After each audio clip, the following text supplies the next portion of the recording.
You good? I'm gonna lie, you're alive. Here you go. Yeah. Let's go. All right. Once again, welcome again. This is a brand new video, a brand new set. Uh, my name is Craig. I'm a recovery coach, and I'm here today. This is a family support group, and so today we're going to be discussing. Let me put it on the screen so that everybody will see exactly what we're talking about. Helping an adult family member or friend with a drug or alcohol addiction family support group. And we have today with us in the audience is Ernesto. Ernesto. Ernesto. Ernesto. You got to say it right. Ernesto. I got you. Ernesto and his Fiance. fiance. Gisela. All right. All right. He said it. And Oh, you want to say it? you want to say it? Say You good? Okay, she says she's good. Oh, And so we're going to be going over this lesson today. And so bear with us. We're going to get right into it. And the first thing we're going to be talking about, and that this is a family support group, am I overreacting to substance use problem? And so we know that this is not only an individual disease, this is a family disease. I'm someone that's also lived that experience with alcohol and drugs. So I know how it affects not only me, but also my family. All right. And so that's why we're sharing this, and we're going to talk about it a little bit more, see what the article said. If you want to go along with me, yeah, I'm going to go along with you. right. So you can look at it. Okay. Y'all can share it. So it says, am I overreacting to a substance use problem? This article is brought to you by drugfree.org. And it says, if you are noticing problems in friend or family members' work, health, family, finances, relationships, social functioning, legal issues, self-esteem, or self-respect, you are not overreacting. So this is basically talking about a loved one who noticed someone that they care about may have some issues that may be noticeable. All right. It says continue to use substances in spite of the fact that such behavior is causing problem is a problem in and of itself. It shows that substance use has become more important than the problem it causes. Someone who is unwilling to discuss the issues or consider whether there might be a problem is a strong indicator that a problem exists. All right. Here are some actions that one can take. It says, read about the signs and symptoms of the substance use. Right. Then it goes on. It says, observe the person's behavior closely over a period of days or weeks to understand what leads you to think there is a problem. Right. And so this information would be good to have if you decide to talk with other family members about the situation. Seek advice from a professional or speak directly with the person. However, don't feel you need an exhaustive picture of the problem before. Share your observation with other family members and friends to determine how they see the situation. If they agree there is a problem, figure out who would talk to the person about getting help. Contact a substance use professional, mental health professional, physician, employee, assistant professional, guidance counselor, clergy, or other helping professional to help you. Describe your family member's substance use pattern to see whether the professional would deem it a problem. Provide details such as type of alcohol or other drugs, how much the person is using, how often they are using, how long the problem has continued, negative consequences, and the person responds to discussion or confrontation about substance use. Ensure that you and other family members are safe from potential physical or emotional harm. If there's a threat or possibility of physical violence, you should develop a safety plan. Here we're talking about today, and that is helping an adult family member or friend with a drug or alcohol addiction. And so this article is basically reflecting on ways that a family member or someone who close to the family can receive help or help them. As I stated before, this is not only an individual disease, this is a family because a lot of times it affects the household, right? And so if we be true to ourselves, it affect what we do on our jobs, what we do in our community. And so the article says, seek professional help. I am just a recovery coach. You know what I mean? I'm not a professor. So we recommend that anytime someone is dealing with substance use disorder, we recommend to a counselor. The gentleman you had just met, Mike, he is what we call a certified counselor, alcohol and drug counselor. And so he would be, someone to do the assessment. Only thing we do basically help people stay on track. Yes, sir. So that's what this group is about. Family members sharing ways that they can help us, stay on track. You and I. Yes, You sir. know what I mean? So I'm glad that you brought a loved one here so she can hear, that you're working on some stuff Yes, sir. and that we all in it together. And so let's talk about what the article is talking about next. And it says, and that is the benefits of taking action early. Yes, sir. And so I like this part here because this lets you know the real deal about how we can address some issues. And I'll read it and then you'll see for yourself. It says, movies, books, and magazines often portray people who hit bottom before they can be helped. Right? You ever heard that saying? A person gotta wait till they hit rock bottom. Yeah. That's an old philosophy. But this article says, however, this representation is a myth. Yes. It says people do not need to bottom out to be helped. Research shows that early identification of the problem is a much more effective solution for substance use problems, right? And so early on detection, if we see it, we should be able to respond. Don't let a person get all out of control, Yes.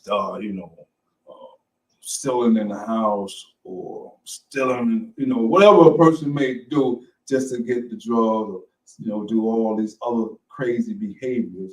The article says, early identification occurs at the first sign of a problem.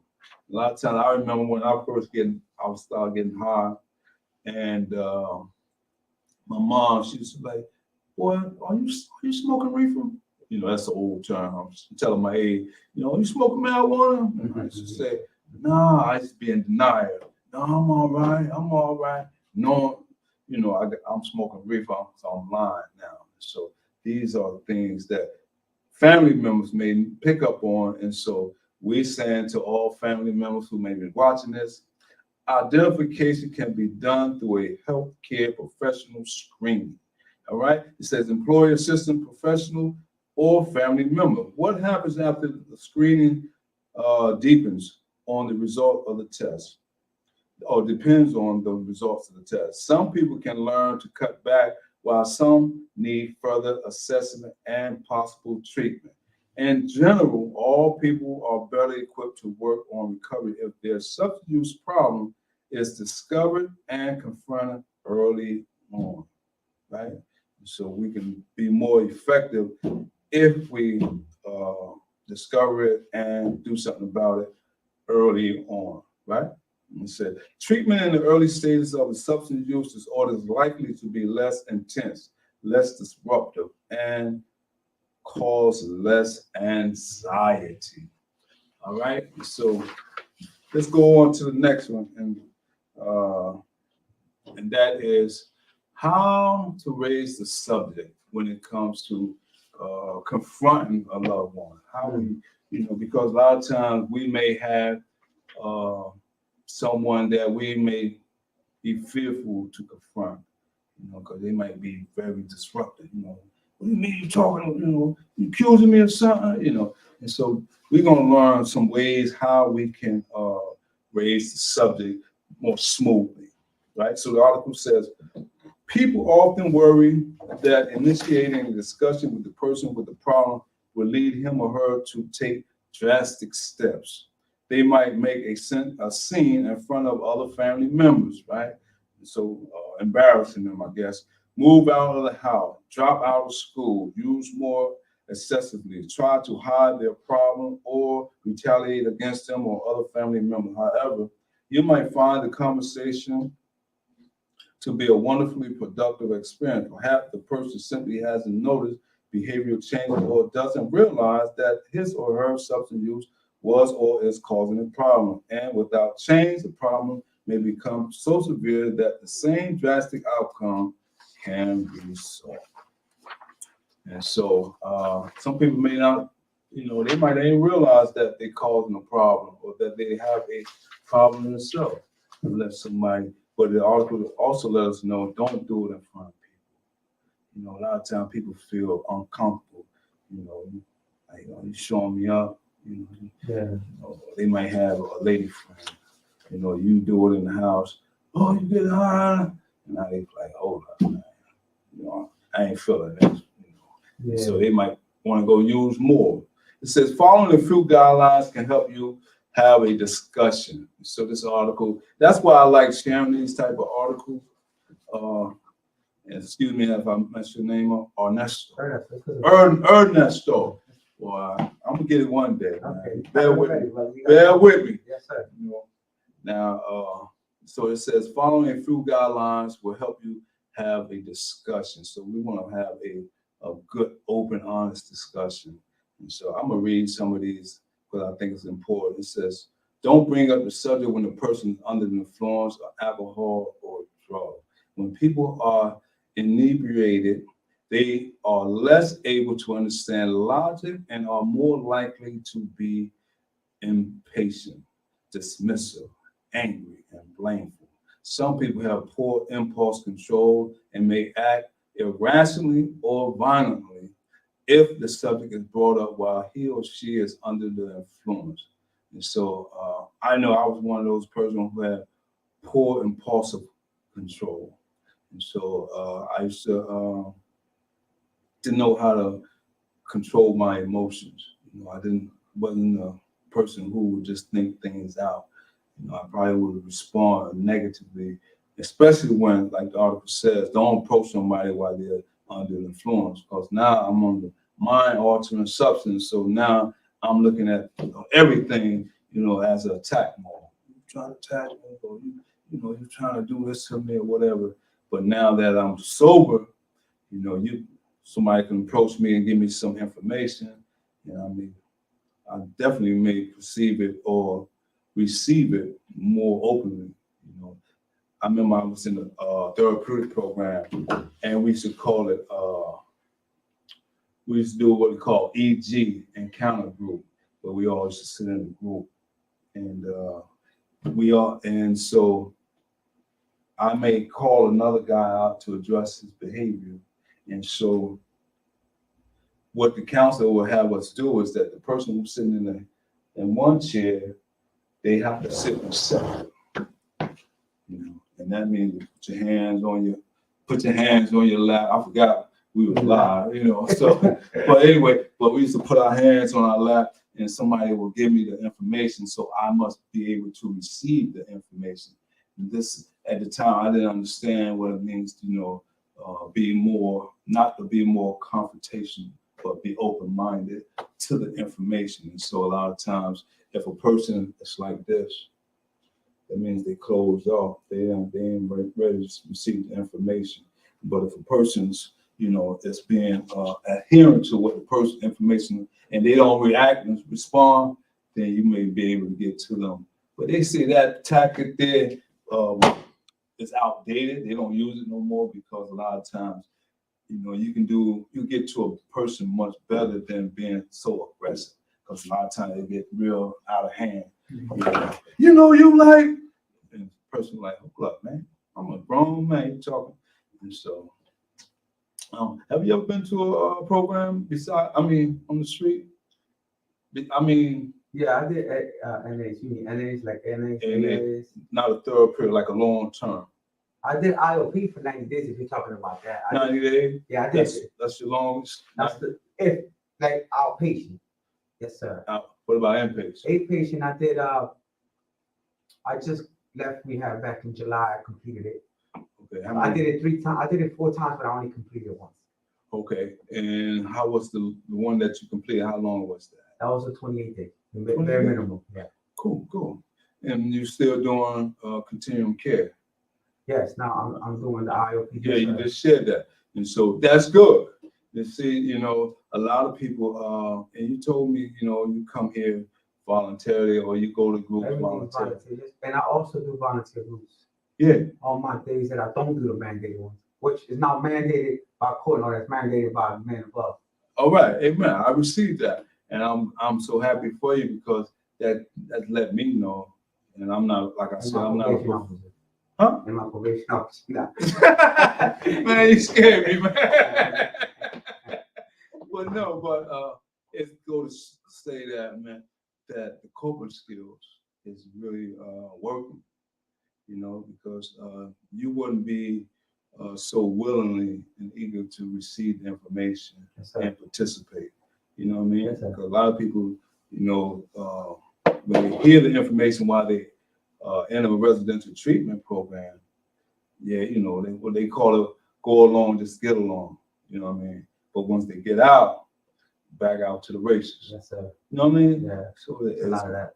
right. So you can tell the growth process. You know what I mean? So I commend you. I take my hat off to Appreciate you. that. You know what I mean? So keep up the good work. Yes, sir. And so let's get back into some of this, man. And I ain't gonna keep you long, but I'm glad you're here because I want to share this information with you and with our audience, because a lot of times our family members don't know what to do when it comes to trying to get us healthier and get us some help. So the article says how to help someone understand they need help. This for all the family members and friends that you know someone that struggling with alcohol and drug addiction. Here are some pointers, here's some information. It's not to hurt to harm you, it's just some information that we give out freely. All right. It says friends and family members may feel that they constantly express concerns about a loved one's substance use, but never see any changes.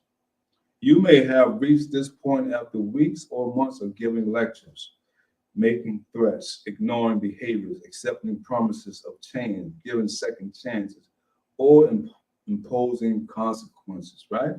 Experts recommend developing and repeating a constant positive message.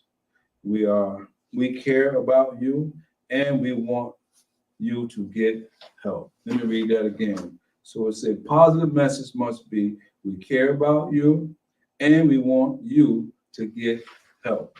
Define substance use as a problem for you and others who care about the person. Avoid blaming. All right. The articles let us know, avoid blaming, arguing, and reproaching, and expect denial, distortion, avoidance, rationalization, and intellectualization of the problem. That word intellect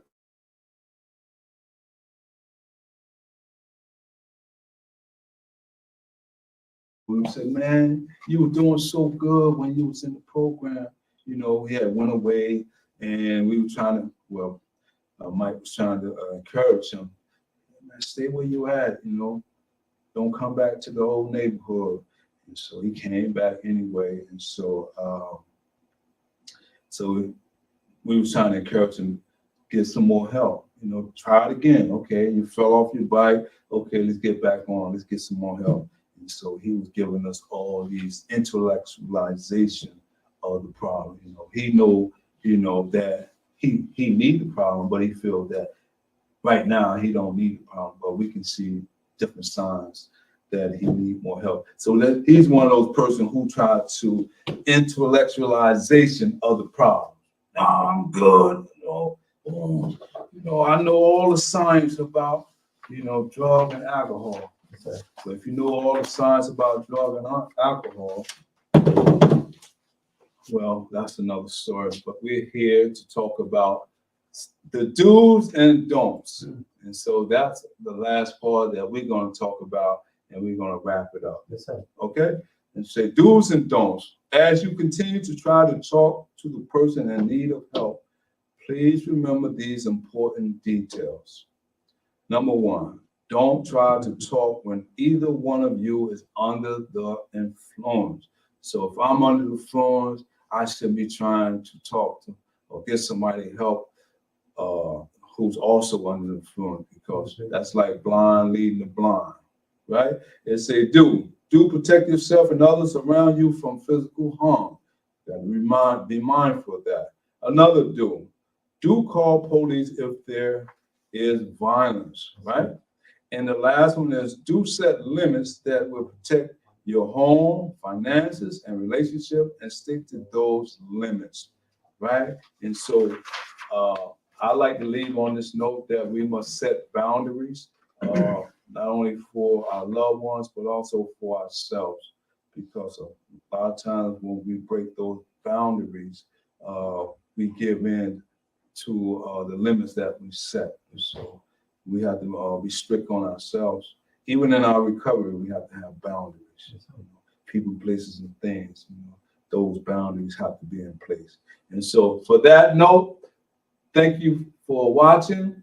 Tell a friend, let them know what we're doing here, and feel free to join us on the next one. Until then, take care. See you on the next one. Awesome. Yeah.